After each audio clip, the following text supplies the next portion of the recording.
हर branch की अपनी कुछ अच्छाइयाँ होती हैं, कुछ हार्डशिप्स होती हैं, दोनों आपको जाननी चाहिए।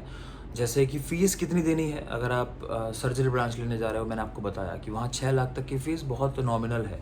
गायनी लेने जा रहे हो, 6 लाख तक की फ़ीस नॉमिनल है। इसके अलावा जो ब्रांचेज़ बचती हैं, तो मुझे ऐसा लगता है कहीं न कहीं कि उनकी फ़ीस कोई 5 लाख की रेंज में होनी चाहिए मैक्सिमम। उससे ऊपर अगर है, तो वो ज़्यादा फ़ीस है। तो आप दूसरा कोई कॉलेज प्रेफ़र कर सकते हो। ऐसा नहीं है कि जो 6 लाख 8 लाख ले रहे हैं वो बेस्ट फ़ीस है। नो डाउट उनकी अपनी कुछ चीज़ें हैं, वो कई बार चाहते हैं उनकी सीट्स खाली रह जाएँ, वैकेंट रह जाएँ ऑल इंडिया से। तो बाद में वो मैनेजमेंट कोटा में करके उनको बेच देते हैं।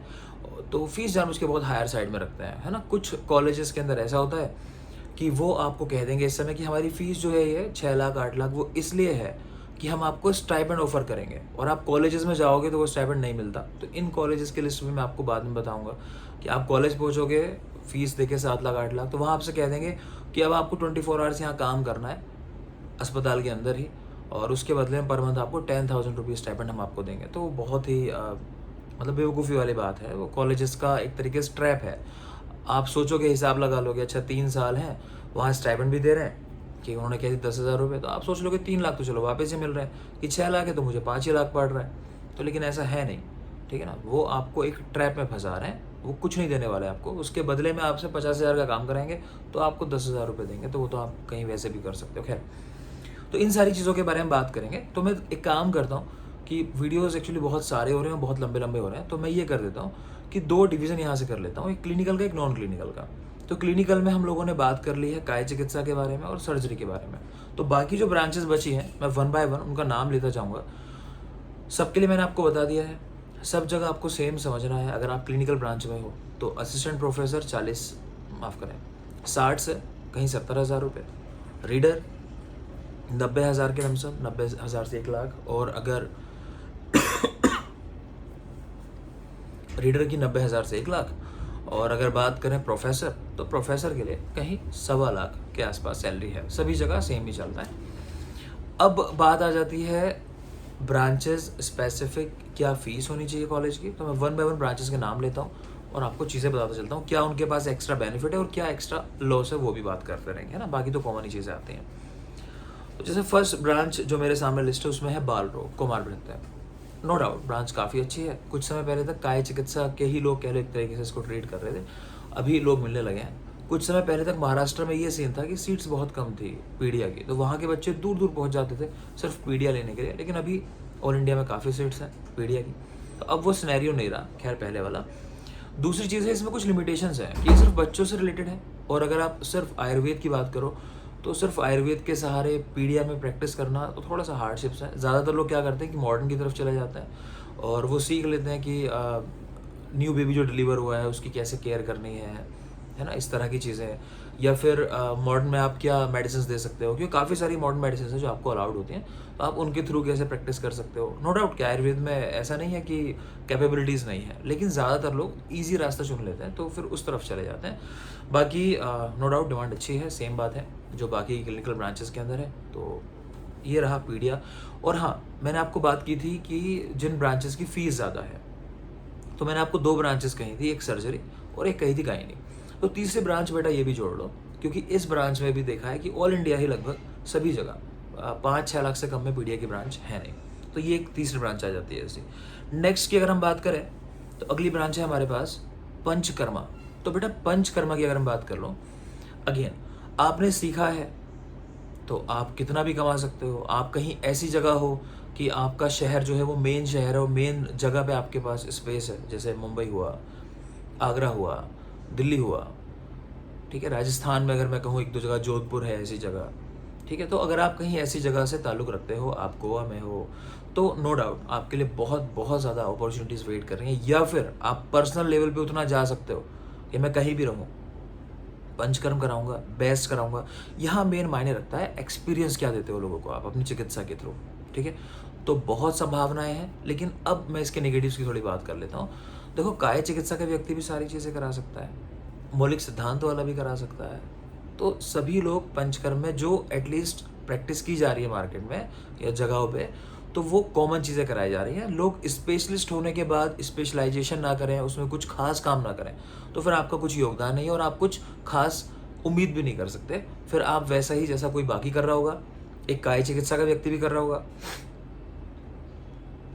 तो एक काय चिकित्सा का व्यक्ति भी कर रहा होगा यही काम, और आप भी यही काम कर रहे होगे, तो आप वो डिफ्रेंशिएशन क्रिएट नहीं कर पाओगे। सैलरी की बात करूँ तो थोड़ा सा हमने देखा है कि पंचकर्म, जबकि ज़्यादा नॉलेज की चीज़ मैं मानता हूँ, लेकिन फिर भी कॉलेज में देखा गया है कि काय चिकित्सा और पंचकर्म, अगर क्लिनिकल ब्रांचेस की बात करूँ तो यहाँ थोड़ा सा ये लोग कॉम्प्रोमाइज्ड हैं असिस्टेंट प्रोफेसर लेवल पे, जब तक आप असिस्टेंट होते हो तो उस लेवल पे, ठीक है।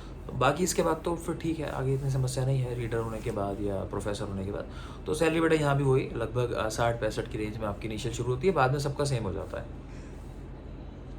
अच्छा, इसकी फ़ीस की अगर बात कर लें तो कॉलेज में आपको सेम लगभग प्राइसिंग मिलेगी, जो पंचकर्म की है वही काय चिकित्सा की है, इक्वली है लगभग दोनों की। तो मान लेते हैं वही 3 से 4 लाख वाले स्लैब के अंदर, और कम भी मिल सकती है। नेक्स्ट हमारी ब्रांच आ जाती है, क्लिनिकल में रख रहा हूँ मैं इसको भी, विकृति विज्ञान। तो विकृति विज्ञान अभी बहुत ज़्यादा डेवलप नहीं है आयुर्वेद की ब्रांच, तो ज़्यादातर चीज़ें हम वही पढ़ते हैं जो मॉडर्न में होती हैं, लेकिन फिर भी अब वो सारी चीज़ें जो मॉडर्न वाले कर सकते हैं वो नहीं अलाउड है। आप अपनी इंडिपेंडेंट कोई लैब नहीं खोल सकते हो, है ना। तो माइनर चीज़ें लोग कर लेते हैं कि एचबी चेक कर लिया, या बहुत बेसिक चीज़ें, समझ रहे हो ना, जितना आप नॉर्मल अपना हॉस्पिटल लेवल पे कर लेते हो तो उतनी चीज़ें कर लेते हैं। बाकी सैलरी की बात करूँ तो अगेन बाकी सारी ब्रांचेस की तरह यहाँ भी 60-70 हज़ार आप मान सकते हो, फिर आगे सेम ही कहानी रहती है। बहुत ज़्यादा जॉब में भी इसलिए अपॉर्चुनिटी नहीं है कि गवर्नमेंट सेक्टर में तो स्पेसिफिक निकलती नहीं है रोग निदान को टारगेट करके। हाँ, अगर प्राइवेट कॉलेजेस की बात करें तो वहाँ एक सब्जेक्ट है रोग निदान, वो आपको पढ़ना पड़ेगा, तो आप जानते हो वो भी फर्स्ट ईयर में तो आता नहीं है। तो ये चीज़ है कि ठीक है, कर सकते हैं, लेकिन बहुत ज़्यादा स्कोप नहीं है अभी, क्योंकि सीट्स कम है, तो इसलिए एक ठीक स्कोप है। नेक्स्ट बात आ जाती है स्वस्थ व्रत।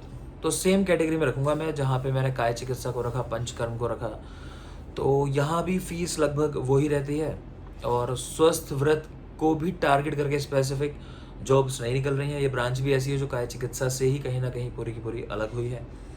प्रिवेंटिव एस्पेक्ट है, तो आप जानते हो पूरे आयुर्वेद का ही प्रयोजन यही है, प्रिवेंशन करना, है ना। तो स्पेसिफिक हम देखते हैं कि बहुत ज़्यादा इसमें विकास हुआ नहीं है, डेवलपमेंट हुई नहीं है, और इसको टारगेट करके ना तो यूजी कॉलेजेस में, ना पीजी कॉलेजेस में, ना ही प्राइवेट सेक्टर में या गवर्नमेंट सेक्टर में कहीं जॉब क्रिएट हो रही है। बाकी यहाँ कॉलेज में किसको बचता है, सैलरी अगेन सेम ही है, जो पंचकर्म काय चिकित्सा वाली है इसको भी उसी रेंज में रख लेना, पंचकर्म काय चिकित्सा वाली रेंज में। तो मेरी साइड से ये भी थोड़ा सा कोशिश करो, अगर बाकी ब्रांचेस का ऑप्शन है तो उनकी तरफ जाना है। बाकी और आ जाते हैं अगत तंत्र है। तो बेटा अगत तंत्र के साथ भी बड़ी समस्या है। हमने देखा है कि इवन रीडर हो जाने के बाद, प्रोफेसर हो जाने के बाद कॉलेजेस में बड़ी समस्याएं हैं। मतलब आप सरकारी जॉब में आ गए तो ठीक है, अगर आप प्राइवेट में हो तो वहाँ हमेशा आपको फाइट करनी पड़ती है, अपना प्रॉपर जितना आपको मिलना चाहिए ना पर ईयर, आपका जो इंक्रीमेंट होना चाहिए वो नहीं होता। अगत तंत्र में भी सेम ही है, और एनेस्थीसिया यानी संज्ञाहरण वहाँ भी सेम ही है। तो संज्ञाहरण में तो बड़ा लोग टॉर्चर भी सहते हैं, मैं कहूँगा कि कॉलेजेस में तो जॉब ही नहीं है संज्ञाहरण के बाद, जिन लोगों ने पहले किया हुआ है, या काय चिकित्सा मानस में जिन लोगों ने किया हुआ है, तो इन लोगों के लिए स्पेसिफिक कॉलेज में जॉब्स नहीं है।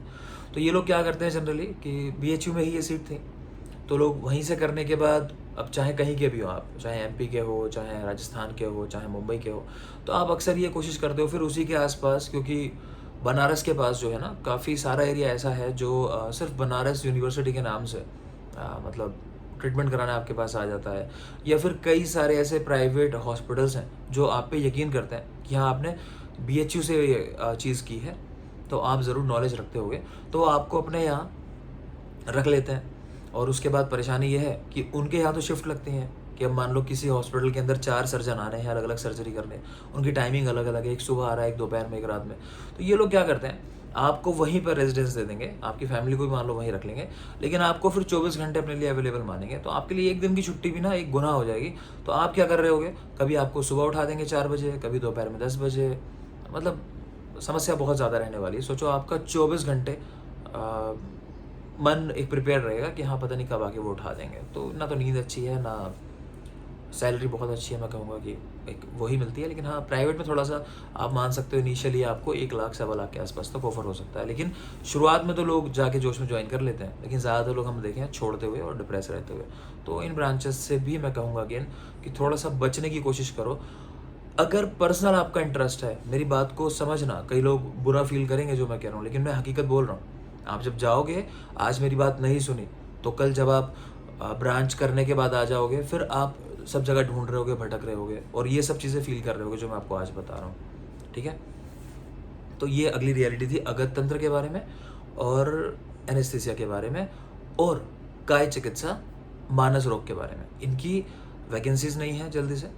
अगत तंत्र वाला तभी थोड़ा सेफर साइड में है, बाकी दोनों में तो ईजिली वैकेंसीज नहीं है। आप कॉलेज में जाके कॉम्प्रोमाइज़ करोगे, सैलरी आपकी बाकी लोगों से 5-7-8 हज़ार कम ही रहने वाली है, ठीक है। और फ्यूचर में भी कोई बहुत ज़्यादा अपॉर्चुनिटीज़ दिखाई नहीं दे रही इस तरह की, ठीक है। जहाँ संज्ञा हरण के नाम पे आज भी हम लोग मध्य की बात करते हो, तो आप वहाँ क्या उम्मीद करते हो। जहाँ मानस रोगों में आज तक मॉडर्न ब्रांच इतनी डेवलप नहीं हुई है, तो आयुर्वेद में आप क्या एक्सपेक्ट करते हो, है ना। तो वहाँ थोड़ी सी हार्डशिप्स हैं। और अगेन अगर ख़राब फील हुआ हो किसी को तो बेटा बिल्कुल मैं माफ़ी चाहता हूँ, लेकिन क्योंकि आप एडमिशन लेने वाले हो या ये पीजीटी में, तो मैं फैक्ट आपके सामने रख रहा हूँ। तो इन सारी बातों को सोच लेना, उसके बाद ही ब्रांच के लिए जाना। अगर कोई ब्रांच मैंने डिस्कस नहीं की है यहाँ पर क्लिनिकल की अभी, तो आप पूछ सकते हो। हाँ, एक गायनी ब्रांच रह जाती है बेटा, वो भी थोड़ा सा मैं आपको बता देता हूँ। देखो गायनी में क्या है, फीस सबसे ज़्यादा अगर मैं बात करूँ ना कहीं है तो वो गायनी में है, क्योंकि उसका भी रीज़न मैं आपको बता देता हूँ। ज़्यादातर ना लोग ये सोचते हैं कि हम लोग गायनी में अपनी वाइफ को जैसे पीजी करा देते हैं प्राइवेट कॉलेज से, तो करने के बाद पीजी फीमेल के पेशेंट कुछ हो ही जाते हैं, उसके बहाने जो मेल हैं जो डॉक्टर हैं उनके भी पेशेंट्स अपने हो जाते हैं। तो नो डाउट ब्रांच अच्छी है और सब जानते हैं कि डिमांडेड ब्रांच होती है इसीलिए। और ज़्यादातर जो महिलाएं भी गायनी करती हैं, तो ये मैरिज से भी बहुत ज़्यादा ओरिएंटेड है। मैं अगेन डिफेंड कर रहा हूँ खुद को, मैं फैक्ट रख रहा हूँ आपके सामने, ठीक है। हो सकता है मेरी कोई बात किसी को गलत लगे, किसी को मेरे अगेंस्ट कुछ लगे, लेकिन हाँ ये फैक्ट है कि बहुत सारे ऐसे फीमेल डॉक्टर्स हैं जिन्होंने बीएमएस किया, उसके बाद वो जो मेल डॉक्टर शादी कर रही है वो एमबीबीएस है, और वो चाहता है कि जो फीमेल हो उसने गायनी में पीजी किया हो और वहाँ सीखा हो, तो वो अपने हॉस्पिटल में दोनों मिलके साथ में एक अच्छी शुरुआत कर लेते हैं। तो ये भी एक बड़ा कारण है। तो वो लोग अच्छे पैसे क्योंकि ऑफर कर देते हैं, क्योंकि उनके पास फाइनेंशियली इतना क्राइसिस नहीं होता, तो उसके बाद ये सीट्स की डिमांड इस तरह से बढ़ जाती है फाइनेंशियली, मतलब पैसों के हिसाब से। तो यहाँ 6 लाख 7 लाख से कम आपको लगभग कहीं नहीं मिलेगा गायनी के अंदर, अगर प्राइवेट कॉलेज की मैं बात करूँ प्राइसिंग की, ठीक है। बाहर आने के बाद क्या संभावना है, बाकी सारी क्लिनिकल ब्रांचेस की तरह ये भी सेम ही है, कॉलेज में कुछ अलग नहीं होता। इसके अलावा डिफरेंस कहाँ आ जाता है कि हाँ ये प्रैक्टिस वाला जो पॉइंट है, अगर आप कहीं किसी इंटीरियर एरिया से बिलोंग करते हो तब आपके पास एक अपर हैंड आ जाता है कि आप वहाँ पे गायनी की प्रैक्टिस कर सकते हो। लेकिन अगर आप कहीं प्रॉपर सिटी में बैठे हुए हो तो नहीं करोगे। रीज़न क्या है, इस लाइन में पहले से एक्सपर्ट्स बैठे हुए हैं, है ना। तो कोई क्यों ऐसी जगह जाएगा जहाँ पे आप इंडिपेंडेंटली सब कुछ नहीं कर सकते हो। आपको कोई एक डॉक्टर चाहिए जिसको आप अपनी सुपीरियर अथॉरिटी कंसीडर करोगे, जिसके अंडर में रह के आप ये चीज़ें परफॉर्म कर रहे होगे। तो नॉर्मल डिलीवरी तक तो बात ठीक है, या नॉर्मल छोटे मोटे प्रोसीजर्स तक तो बात ठीक है, लेकिन जब बात आ जाती है प्रॉपर सर्जिकल मेथड्स की, तो वहाँ इनको भी इंडिपेंडेंटली अलाउड नहीं है। सर्जरी वाले सेम रूल यहाँ भी लागू होता है, ठीक है। सर्जरी में पीछे आप जानते हो काफ़ी एक एक्ट हम लोगों ने पढ़ा था, एक ड्राफ्ट हम लोगों ने पढ़ा था, जिसमें काफ़ी सारी सर्जरीज के नाम थे जो अलाउड हैं आयुर्वेदिक डॉक्टर्स को आफ्टर प्रॉपर ट्रेनिंग, ठीक है। लेकिन वो भी अभी तक उसमें बहुत सारी कंट्रोवर्सीज चल रही हैं, बहुत सारे लोग सहमत नहीं हैं, और उसका क्लियर अभी स्टैंड जो है वो स्टेट गवर्नमेंट्स भी ले रही है और सेंट्रल गवर्नमेंट भी ले रही है। तो वो चीज़ें अभी तक भी क्लियर नहीं है, तो उस पर नहीं जाओ तो बेहतर है। तो ये था मेरी तरफ से पूरा जो क्लिनिकल ब्रांचेस हैं उनके बारे में एक अनुमान कि कितना आप कॉलेज में एक्सपेक्ट कर सकते हो और क्या फ्यूचर की संभावनाएं हैं। That's it for clinical. मिलेंगे अगले वीडियो में जिसमें हम बात करेंगे सारे नॉन क्लिनिकल ब्रांचेस की। तो बुरा लगा हो तो प्यार से बता देना, अगर अच्छा लगा हो तो लाइक कर देना। Thank you.